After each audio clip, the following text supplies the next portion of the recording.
Então, pessoal, shalom, shalom a todos, boa noite. Aí a gente está trabalhando um pouquinho nessa aula de mentoria de hoje chegando na segunda aula, né?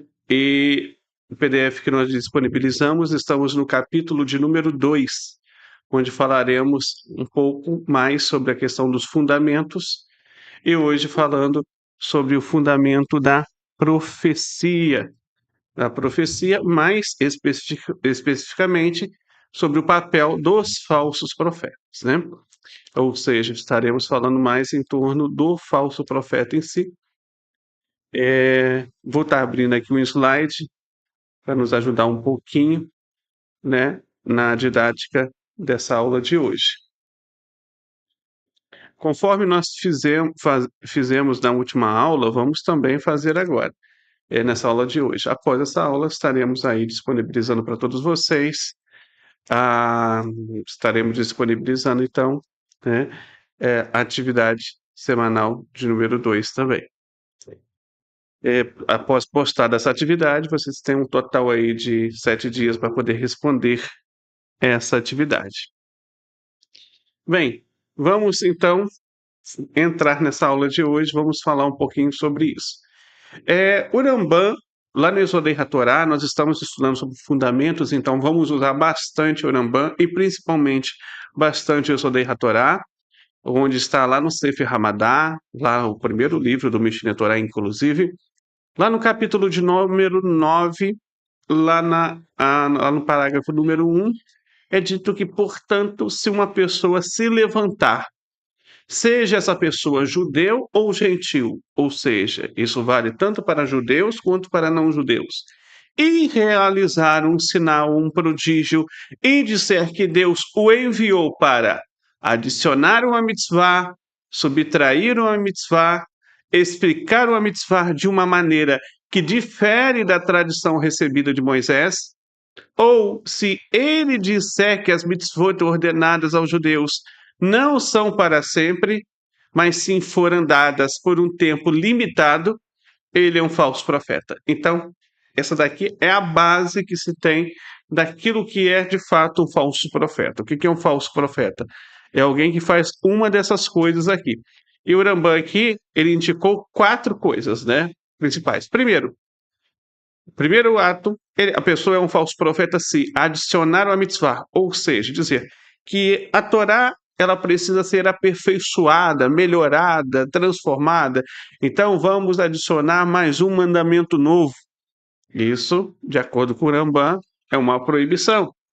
Segundo, subtraiu a mitzvah. A pessoa vai dizer o seguinte: olha, existem mandamentos que não precisam mais ser obedecidos hoje. São mandamentos antigos, são mandamentos velhos, então não precisam ser obedecidos.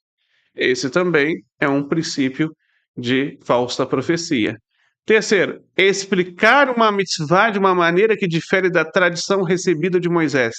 Ou seja, como você sabe, quando a Torá ela foi dada no Monte Sinai, Hashem também deu a tradição. Ele deu praticamente a interpretação da Torá escrita, que é a Torá oral. Ou seja, se alguém interpreta um mandamento de uma maneira diferente daquela que está na tradição oral, também é considerado um falso profeta.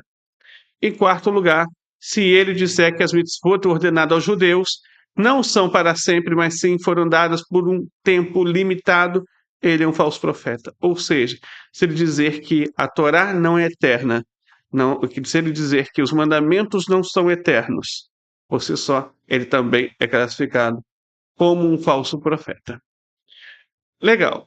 Tá. Então, daqui a gente vai encontrar uma das principais problemas que se tem a falsa profecia. Mas toda falsa profecia, ela não começa já pronta. Não, ela tem um desenvolvimento que vai acontecendo ao longo dos tempos. E esse desenvolvimento que vai acontecendo ao longo dos tempos, ele acontece como? Ele acontece primeiramente ele vai ocorrer através de que maneira? Ele vai primeiro transmitir algo negativo, transmitir algo que não seja verdade. E com o passar do tempo, isso vai se institucionalizando. Por exemplo, O código divino ele vai dizer exatamente isso aqui, tá? Ele vai dizer exatamente isso. Ele vai trazer, na verdade, o Dr. Moshe Weiner aqui, ele vai trazer uma fonte do Rambam lá em Avodat Kohavim, que são as leis de adoração às estrelas, né? Ou seja, as proibições de idolatria, lá no capítulo 5, da Lara número 1. Olha só, ele vai dizer que se alguém vier convencer indivíduos ou uma comunidade influenciando ou com argumentos intelectuais ou demonstrando poderes sobrenaturais ou similares ou com falsas profecias ou com falsas alegações de ser um profeta para servir a ídolos ou para anular um dos 7 mandamentos de Noé ou para adicionar um mandamento além das 7 leis universais, 7 mandamentos de Noé, transmitido por Moisés. Mesmo que ele diga que Deus ordenou que isso fosse feito, é proibido ouvi-lo ou aceitar suas palavras, todos são obrigados a removê-lo e silenciá-lo por todos os meios necessários. Na verdade, isso está em Avodat Kohavim, mas relacionado a 603 mitzvot, e o Dr. Moshe Weiner, ele parafraseou, né, mostrando para a gente que também se aplica em relação às 7 leis universais. Então, se alguém chega, de repente, e fala, olha, a partir de hoje, todo mundo também está obrigado a guardar o Shabat. A gente sabe que isso não faz parte das 7 leis universais. Então, por si só, essa pessoa está ensinando a praticar uma transgressão, né? Agora todo mundo está obrigado a colocar nessa comunidade Beninu aqui, colocar tefilim. A gente sabe que não faz parte das 7 leis universais. E isso, então, seria criar um novo mandamento. O que é criar um novo mandamento? É muito importante a gente entender isso. Criar um novo mandamento não significa você cumprir mandamentos voluntários. Não é proibido você cumprir mandamentos voluntários, mas é quando você adiciona uma obrigação àquele cumprimento, tá? Sendo que não foi obrigado por si só pela tradição.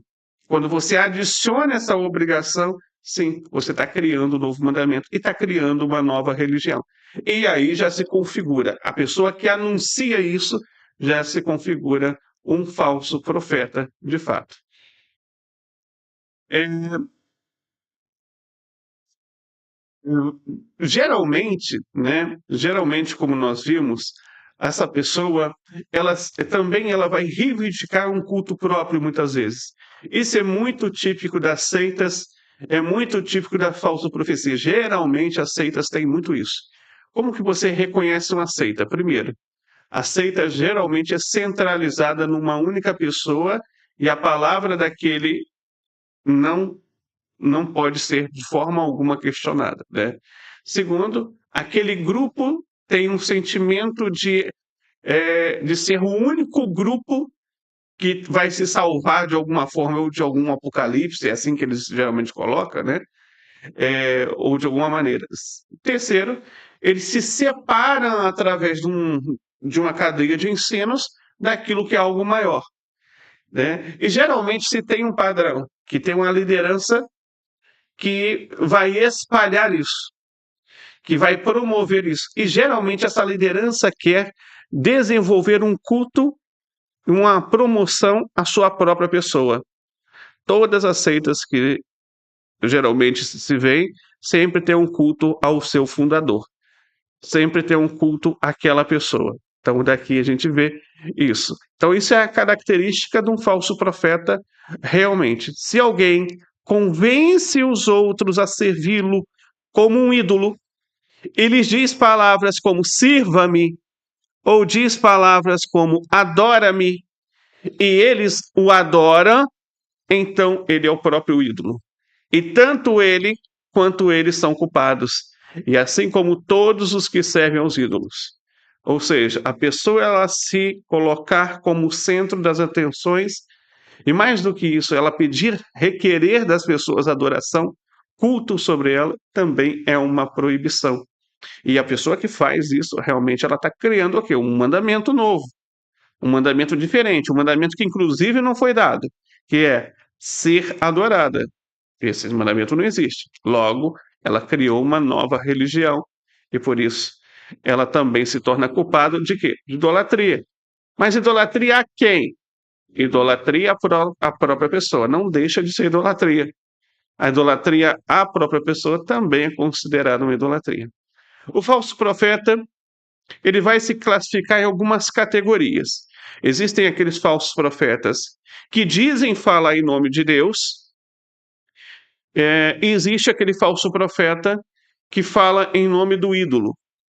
São duas categorias que temos dentro dos falsos profetas, né? Lá em Abodá de Corravim, lá no capítulo 5, na Laha número 2, vai trazer novamente o Rambam que quer ele diga, este ídolo me disse para servi-lo, ou Deus me disse para servir a ídolos, ou palavras nesse sentido, ele é um falso profeta que persuadiu outros a desviarem. Então aqui nós temos as duas categorias abordadas. A primeira é aquela pessoa que fala, olha, recebi uma mensagem de Deus e não recebeu.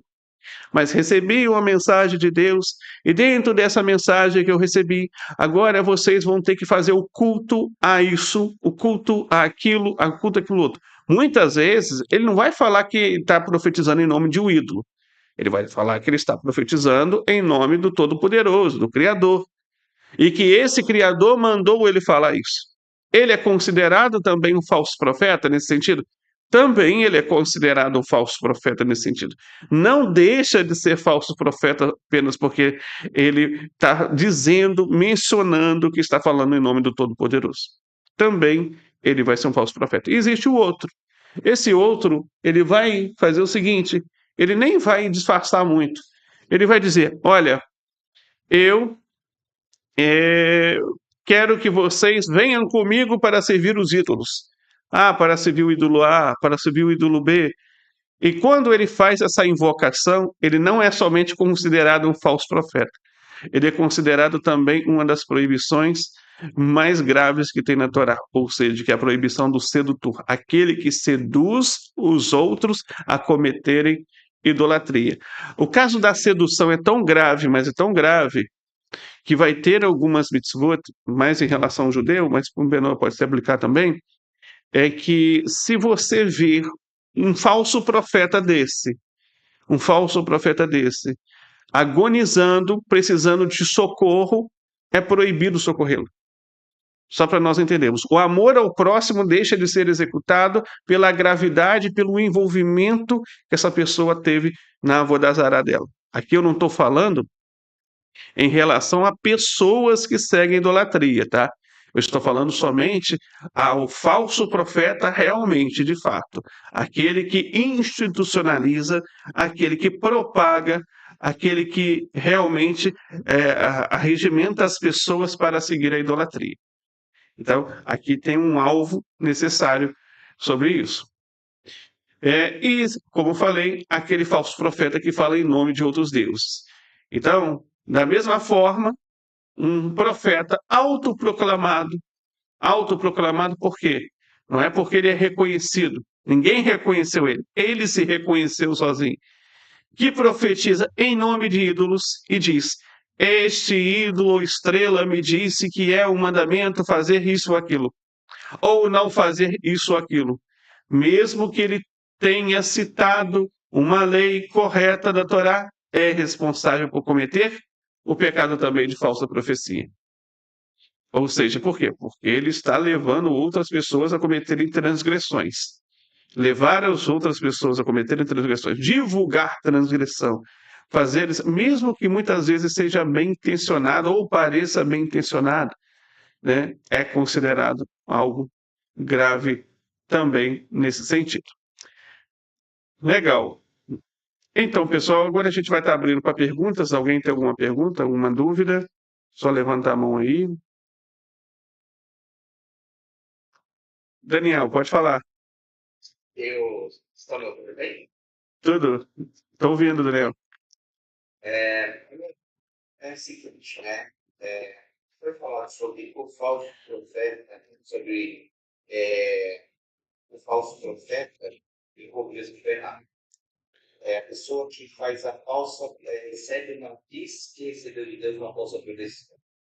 Segundo foi falado, me corrija se eu estiver errado, que o amor ao próximo em situações determinadas não se aplicaria a isso. Isso. Está correto? Tá. Tá. Com relação àquele que cria o falso profeta, aquele que cria uma nova religião ou que prega uma doutrina idólatra. Se aplica o mesmo preceito? Esse preceito se aplica diretamente a esse falso profeta. Esse que é aquele que faz o proselitismo da falsa religião. Entendeu? Esse cara, falso profeta, é todo que diz que recebeu a mensagem enquanto aquele que cria a nova religião. Certo? Isso. Todos os dois. Todos os dois. Era mais português. Sim. Obrigado. Nada. Mais alguém?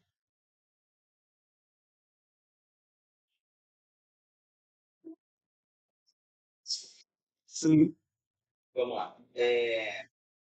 Nesse caso, se aplica a pessoa ignorante ou só a pessoa consciente desse Então. tipo de prática? Por quê, Lorena? Deixa eu explicar. Existe aquele que ele sabe, ele lê e ele é o mentor daquela crença. Sim. E aqueles que seguem o mentor conhecem, por exemplo, até ler, orar.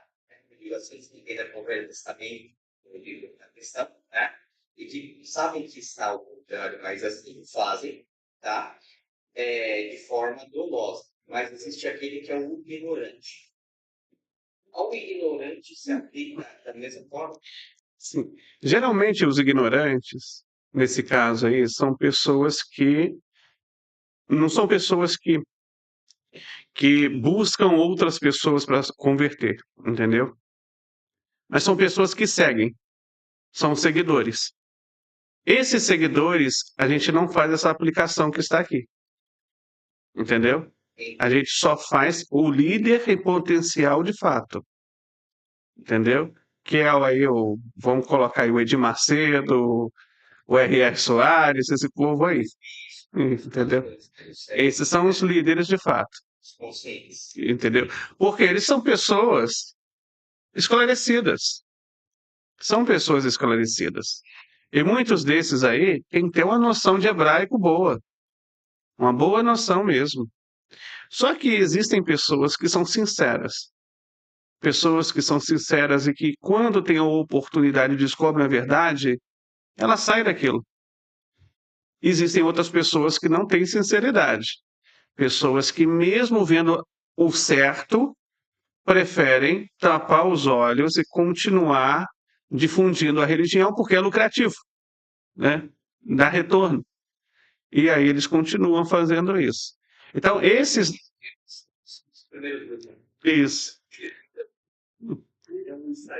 Então, esses daí que não se aplica até mesmo ajudá-los em momentos difíceis, ou seja, que são os proselitistas. Muito obrigado. Nada. Mateus Pontes está falando aqui. Esses que se dizem profetas nas religiões evangélicas, não falando diretamente para adorar ídolos, mas conversando. Olha só. Na verdade, eles falam para adorar ídolos. O ídolo dele, o JC, entendeu? Eles estão, geralmente, eles sempre vão atrair as pessoas para quê? Para poder servir o JC. O JC é considerado um ídolo, é considerado uma idolatria. Por quê? Porque ele faz parte no cristianismo de uma trindade, de uma divindade. Ele se propagou como divindade, está lá no texto, no Novo Testamento. Faz parte da criação de uma nova religião. É uma nova religião, não é judaísmo. Tudo que não é judaísmo é nova religião. Entendeu? É uma nova religião de fato. As pessoas seguem e invocam ele, diretamente ele. Eles não falam nem muito. Alguns falam em nome dele, e falar em nome dele já está errado, tá? Falar em nome dele já se constitui um erro também, porque é a proibição de chitufe de associação, que também é proibido pelas leis de idolatria. Então, de certa forma, todas essas pessoas elas atraem as atenções. E receber uma mensagem e falar que recebeu de Deus, sendo que não recebeu de Deus, é considerado por si só já também uma transgressão.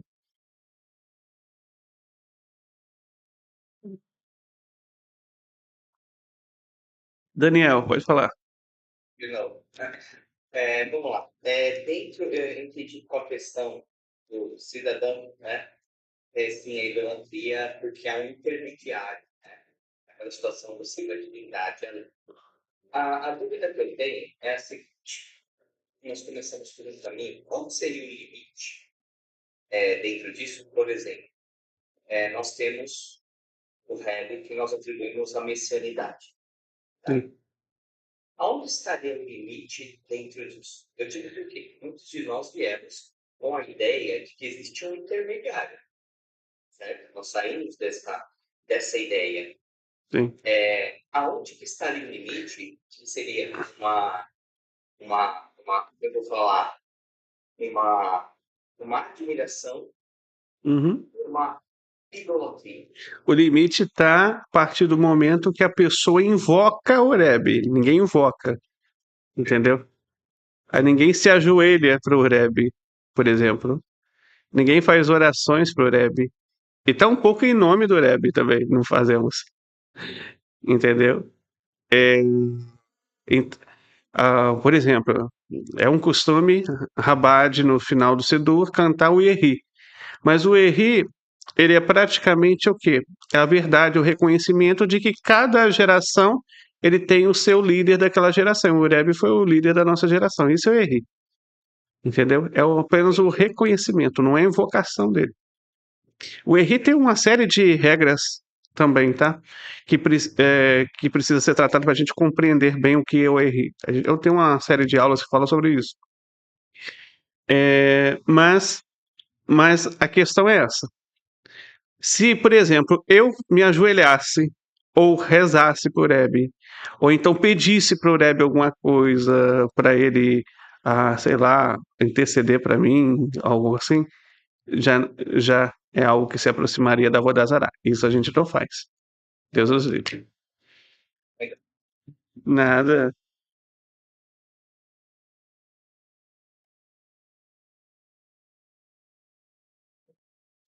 Então, pessoal, alguém mais alguma dúvida?